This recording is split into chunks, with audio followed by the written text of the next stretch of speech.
ಎಲ್ಲ ವೀಕ್ಷಕರಿಗೂ ಮೊದಲಿಗೆ ನಮಸ್ಕಾರಗಳು. ಇವತ್ತೇನು ಜುಲೈ 14 ಮಂಗಳವಾರ ಮಹಾ ಅಮಾವಾಸ್ಯೆ ಇದೆ. ಅಮಾವಾಸ್ಯೆ ಕಾರಣದಿಂದಾಗಿ ಇವತ್ತು ವಿಶೇಷವಾಗಿ ಶತ್ರು ಸಂಹಾರ ಹೋಮ, ಪ್ರತ್ಯಂಗಿರ ಹೋಮ ಮತ್ತು ಕಾಲಭೈರವ ಹೋಮನ ಮಾಡಿಸಿದ್ದೀವಿ. ಕಾರಣ ಏನಂದರೆ ಇಲ್ಲಿ ಬೇಡಿ ಬಂದ ಭಕ್ತರದ ಎಲ್ಲ ಕಷ್ಟ ಕಾರ್ಪಣ್ಯಗಳು ನಿವಾರಣೆ ಆಗಬೇಕು, ತಾಯಿ ಮುಂದೆ ಅವರಿಟ್ಟಂಥ ಬೇಡಿಕೆಗಳು ಈಡೇರಬೇಕು. ಏನು ಈಗಿನ ಕಾಲದಲ್ಲಿ ಶತ್ರುಗಳು ಬಾಧೆ ಕೊಡ್ತಾ ಇದ್ದಾರೆ, ಆ ಬೇಡ ಬಂದ ಭಕ್ತರಿಗೆ ಕಾಟ ಕೊಡ್ತಕ್ಕಂಥ ಎಲ್ಲ ಶತ್ರುಗಳು ನಿವಾರಣೆ ಆಗಲಿ, ಶತ್ರು ಸಂಹಾರ ಆಗಲಿ ಅಂತ ಹೇಳ್ಬಿಟ್ಟು ಪ್ರತ್ಯಂಗಿರ ಹೋಮನ ಇವತ್ತು ಈ ಕ್ಷೇತ್ರದಲ್ಲಿ ನಡೆಸಿದ್ದೀವಿ. ಈಗ ಹೋಮದಲ್ಲಿ ಎಲ್ಲ ಭಕ್ತಾದಿಗಳು ಕೂಡ ಪಾಲ್ಗೊಂಡು ಹೋಮ ಪೂರ್ಣಾವತಿ ಮುಗಿದು ಯಶಸ್ವಿಯಾಗಿದೆ. ಇವತ್ತಿನ ಕಾರ್ಯದಲ್ಲಿ ಯಾರ್ಯಾರು ಪಾಲ್ಗೊಂಡಿದ್ರು, ಈ ಹೋಮದಲ್ಲಿ ಯಾರ್ಯಾರು ಭಾಗವಹಿಸಿದ್ರು ಅವರೆಲ್ಲರಿಗೂ ತಾಯಿ ಮಹಾಕಾಳಿ ಮತ್ತು ರಕ್ತಚೌಡೇಶ್ವರಿ, ಆ ಪರಮಾತ್ಮ ಕಾಲಭೈರವ ಎಲ್ಲರಿಗೂ ಇಷ್ಟಾರ್ಥನ ಸಿದ್ಧಿಸಿಕೊಡ್ಲಿ, ಎಲ್ಲ ಕಾರ್ಯದಲ್ಲೂ ಜಯ ತಂದು ಕೊಡಲಿ, ಶತ್ರುಗಳನ್ನ ನಿಗ್ರಹಿಸೋಂಥ ಶಕ್ತಿನ ಅವ್ರಿಗೆ ಕೊಡಲಿ ಅಂತೇಳಿ ಆ ತಾಯಿ ಮಹಾಕಾಳಿನ ನಾನು ಬೇಡ್ತಾ ಎಲ್ಲರಿಗೂ ಒಳ್ಳೆಯದಾಗಲಿ ಅಂತ ಹಾರೈಸ್ತೀನಿ. ಅದಾದಮೇಲೆ ಮೊನ್ನೆ ಒಂದು ಫೋನಲ್ಲಿ ಹೇಳ್ತಾ ಇದ್ರಿ, ಭವಿಷ್ಯದ ದೇಶದ ಭವಿಷ್ಯದ ವಿಚಾರದಲ್ಲಿ ಒಂದು ಸೂಚನೆ ಕೊಡ್ತಾ ಇತ್ತು ಅಮ್ಮ ಅಂತ. ಅದನ್ನು ಹೇಳೋಂಗಿದ್ರೆ ಈಗ ತಿಳಿಸೋಕ್ಕಾದರೆ ತಿಳಿಸ್ಬಿಡಿ. ಈಗ ಅದು ಏನಂದರೆ, ಮೊನ್ನೆ ಬಂದಂಥ ತಾಯಿ ಅಪ್ಪಣೆ, ರಾಷ್ಟ್ರ ರಾಜಕಾರಣದಲ್ಲಿ ಕೆಲವೊಂದು ಬದಲಾವಣೆಗಳಾಗ್ತವೆ. ನಾವು ಹಿಂದೆ ತಿಳಿಸಿದ್ವಿ, ಅದೇ ರೀತಿಯಾಗಿ ಕೆಲವೊಂದು ರಾಷ್ಟ್ರ ರಾಜಕಾರಣದಲ್ಲಿ ಬದಲಾವಣೆಗಳು ಕಾಣ್ತವೆ. ಇನ್ನೇನು ಹತ್ತಿರದಲ್ಲಿ ಸಮೀಪದಲ್ಲೇ ಇದೆ, ತುಂಬ ದೂರ ಏನಿಲ್ಲ. ಮತ್ತೊಬ್ಬ ಹೊಸ ನಾಯಕ ಗದ್ದಿಗೆ ಇರೋ ಅವಕಾಶಗಳು ಹೆಚ್ಚಿದೆ.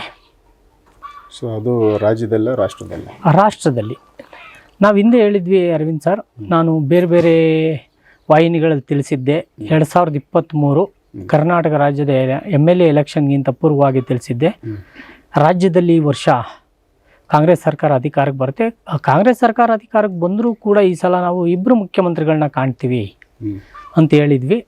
ಅದಾದ ನಂತರ 3 ತಿಂಗಳ ಹಿಂದೆ ಜನವರಿ ಫೆಬ್ರವರಿ ಆಸುಬಾಸಲ್ಲಿ ವಿಡಿಯೋ ಮಾಡಿದಂಥ ಸಮಯದಲ್ಲಿ ಹೇಳಿದ್ವಿ, DK ಶಿವಕುಮಾರ್ ಅವರು CM ಆಗಿ ಆಗ್ತಾರೆ.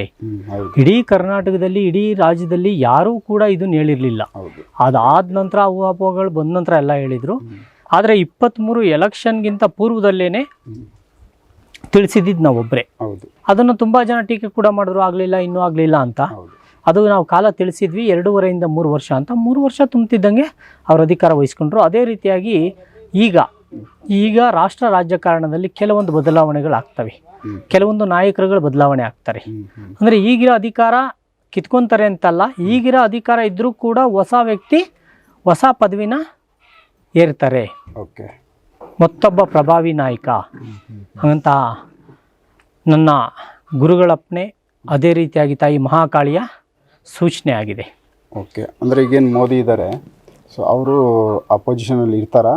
ಇನ್ನು ಅವರು ಕೂಡ ಅಧಿಕಾರದಲ್ಲಿ ಇರ್ತಾರೆ, ಆದರೆ ಮತ್ತೊಬ್ಬ ನಾಯಕ ಕೂಡ ಅದಕ್ಕೆ ಸರಿಸಮವಾದಂಥ ಹುದ್ದೆನ ಮತ್ತೊಬ್ಬ ಪ್ರಭಾವಿ ನಾಯಕ ಏರ್ತಾರೆ. ಸೊ ಅವ್ರ ಹೆಸರು ಹೇಳ್ಬೋದೋ ಬೇಡ ಅಂತ ನಾವು ಯೋಚನೆ ಮಾಡೋದಾಗಿದೆ. ಯಾಕೆಂದ್ರೆ ನಾಯಕ ಖಂಡಿತ ಇದೇ ನಾಯಕ ಆಗ್ತಾರೆ ಅನ್ನೋದು ಖಂಡಿತ ಇದೆ. ಸೊ ಯಾರನ್ನ ನಿಮಗೆ ತೋರಿಸಿದಾರಮ್ಮ? ತಾಯಿ ಇಬ್ಬರನ್ನ ತೋರಿಸಿದ್ದಾರೆ. ಒಬ್ಬರು ಅಮಿತ್ ಶಾ ಅವರು ಮೊದಲನೇದಾಗಿ, ಎರಡನೇದಾಗಿ ಯೋಗಿ ಆದಿತ್ಯನಾಥ್ ಅವರು. ಸೊ ಇವರಿಬ್ಬರಲ್ಲಿ ಯಾರನ್ನ ಒಬ್ಬರು ಪೊಸಿಷನಲ್ಲಿ ಬರ್ತಾರೆ, ಖಂಡಿತ ಒಂದೇ ಬರ್ತಾರೆ. ಓಕೆ, ಕಾದು ನೋಡೋಣ. ಸೊ ಇನ್ನು ಈ ಮಳೆ ಬೆಳೆ ಈ ಸರಿ ಹೆಚ್ಚು ಕಮ್ಮಿ ಆಗೈತೆ, ಇದ್ರ ಬಗ್ಗೆ ಏನಾನ ಸೂಚನೆ ಸಿಕ್ಕೈತೆ? ನಾವು ಹಿಂದೆನೇ ತಿಳಿಸಿದ್ವಿ, ಮಳೆಗಳಲ್ಲಿ ಅರ್ಧ ಇರಲ್ಲ, ಅರ್ಧ ಆಗುತ್ತೆ ಅಂತ. ಮುಂಗಾರು ಆಗಿಲ್ಲ, ಮುಂಗಾರು ಆಗಿದೆ. ಮಲೆನಾಡು ಹಳೆ ಮೈಸೂರು ಭಾಗದಲ್ಲಿ ಅರ್ಧ ಭಾಗ ಆಗಿದೆ. ನಮ್ಮ ಏನು ಈ ಉಳಿದಂಥ ಹಳೆ ಮೈಸೂರು ಭಾಗದಲ್ಲಿ ಇನ್ನು ಅರ್ಧ ಭಾಗಕ್ಕೆ ಮಾತ್ರ ಮಳೆ ಇಲ್ಲ. ಇವತ್ತು ನಾವು ನೋಡ್ದಂಗೆ ಎಲ್ಲ ಡ್ಯಾಮ್ಗಳು ಆಲ್ರೆಡಿ ಭರ್ತಿ ಆಗ್ತಿದ್ದಾವೆ ಮೈಸೂರು ಭಾಗ, ಮಲೆನಾಡು ಭಾಗದಲ್ಲಿ. ಇಲ್ಲಿ ಏನಿದೆ ನಮ್ಮ ಈ ಭಾಗ ತುಮಕೂರು ಆಗ್ಬೋದು, ಚಿಕ್ಕಬಳ್ಳಾಪುರ, ಕೋಲಾರ, ಬಾಗೇಪಲ್ಲಿ, ಮಧುಗಿರಿ, ಈ ಬೆಂಗಳೂರು ಈ ಭಾಗ ಏನಿದೆ ಈ ಭಾಗದಲ್ಲಿ ಸ್ವಲ್ಪ ಮಳೆ ಕಮ್ಮಿ ಆಗಿದೆ. ಹಿಂಗಾರಿದೆ, ಮತ್ತೆ ಮಳೆ ಬರುತ್ತೆ, ಹಿಂಗಾರು ಬರುತ್ತೆ. ಓಕೆ. ಸೊ ಈ ಕಾಯಿಲೆಗಳು ಈ ಥರದ್ದು ಏನಾದರೂ ಈ ಸೂಚನೆಗಳಿದಾವ? ಕಾಯಿಲೆಗಳು ಈ ನವರಾತ್ರಿ ಕಳೆದ ನಂತರ ಕೆಲವೊಂದು ವಿಷಗಾಳಿ ಥರ ಬಂದು ಜನಗಳಿಗೆ ಸ್ವಲ್ಪ ಬಾಧೆ ಕೊಡ್ತವೆ. ಅದು ಬಿಟ್ಟರೆ ಹೆಚ್ಚಿನದಾಗಿ ಹಿಂದೆ ನಡೆದಂತೆ ಎಲ್ಲ ಯಾವುದೇ ರೀತಿಯಾದಂತೆ ಇಲ್ಲ. ಸ್ವಲ್ಪ ಮಟ್ಟಿಗೆ ಆರೋಗ್ಯದಲ್ಲಿ ಏರುಪೇರು ತೋರಿಸ್ತವೆ. ಓಕೆ. ಸೊ ಈಗ ಪ್ರಪಂಚದಲ್ಲಿ ಯುದ್ಧಗಳು ಆಲ್ರೆಡಿ ನಡೀತಾ ಇದ್ದಾವೆ, ಅವುಗಳ ಬಗ್ಗೆ ಏನಾದ್ರು ಮಾಹಿತಿ ಸಿಕ್ಕಿದೆಯಾ? ಹೊರಭಾಗದಲ್ಲಿ ಏನು ಯುದ್ಧಗಳು ನಡೀತಾ ಇದೆ, ದೇಶಗಳು ನಾಶವಾಗ್ತಿದ್ದಾವೆ. ಅವು ಕಲಿಯುಗದಲ್ಲಿ ನಡೆಯತಕ್ಕಂಥ ಕೆಲವೊಂದು ಕಾರ್ಯಗಳು. ಅದರಲ್ಲಿ ಕೆಲವು ಭಾಗ ನಾಶವಾಗುತ್ತೆ, ಕೆಲವು ಭಾಗ ಮಾತ್ರ ಉಳಿಯುತ್ತೆ. ಇದರಲ್ಲಿ ನಮ್ಮ ದೇಶ ಯಾವ ಥರ ಇದರಲ್ಲಿ ಸೇಫ್ ಆಗುತ್ತಾ? ನಾನು ನಿಮಗೆ ಅರವಿಂದ್ ಸರ್ 2023 ಎಲೆಕ್ಷನ್ ಮುನ್ಸೂಚನೆ ಕೊಡೋದಕ್ಕಿಂತ ಮುಂಚೆ ಕೂಡ ಇನ್ನೊಂದು ವಿಡಿಯೋದಲ್ಲಿ ಕೊಟ್ಟಿದ್ದೆ ನಾನು, ಇನ್ನೊಂದು ವಾಹಿನಿಯಲ್ಲಿ. 2026 ಮಾರ್ಚ್ ನಂತರ ಜನಗಳು ಒಬ್ಬರು ಬಾಯಲ್ಲಿರೋ ತುತ್ತನ್ನ ಒಬ್ಬರು ಕಿತ್ಕೊಂಡು ತಿನ್ನೋ ಥರ ಆಗುತ್ತೆ. ದೇಶದ ಆರ್ಥಿಕ ಪರಿಸ್ಥಿತಿ ಕುಸಿದೋಗುತ್ತೆ, ದೇಶ ತುಂಬ ಹಿಂದುಳಿಯುತ್ತೆ ಅಂತ ನಾನು ಹಿಂದೆನೇ ತಿಳಿಸಿದ್ದೆ. ಉದ್ಯೋಗಕ್ಕೂ ತೊಂದರೆ ಬರ್ತವೆ ಅಂತ ತಿಳಿಸಿದ್ದೆ. ಅದೇ ರೀತಿಯಾಗಿ ಇವತ್ತು ನಡೀತಾ ಇದೆ.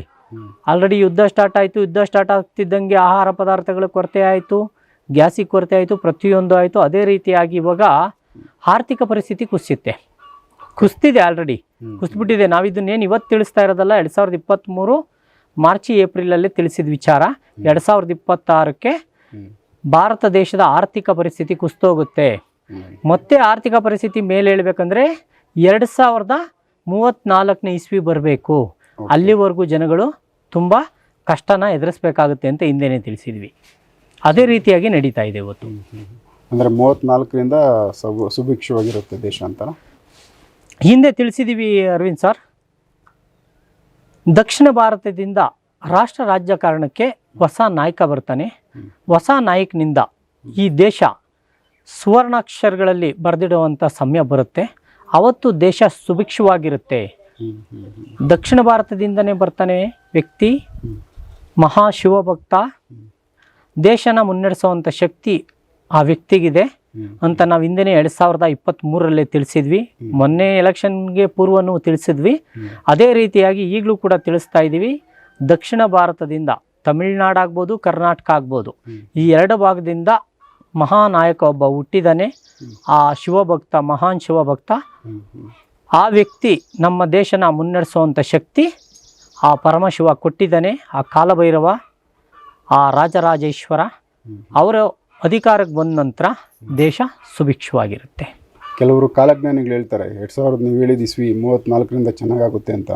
ಸೊ ಅಲ್ಲಿಂದ ಸತ್ಯಯುಗ ಪ್ರಾರಂಭ ಆಗುತ್ತೆ. ನಾಯಕ ಅಂದರೆ ಕಲ್ಕಿನೇ ಬರ್ತಾರೆ, ವೀರಭೋಗ ವಸಂತರಾಯರೇ ಬರ್ತಾರೆ, ಇವೆಲ್ಲ ಕೆಲವರು ಹೇಳ್ತಾ ಇದ್ದಾರೆ.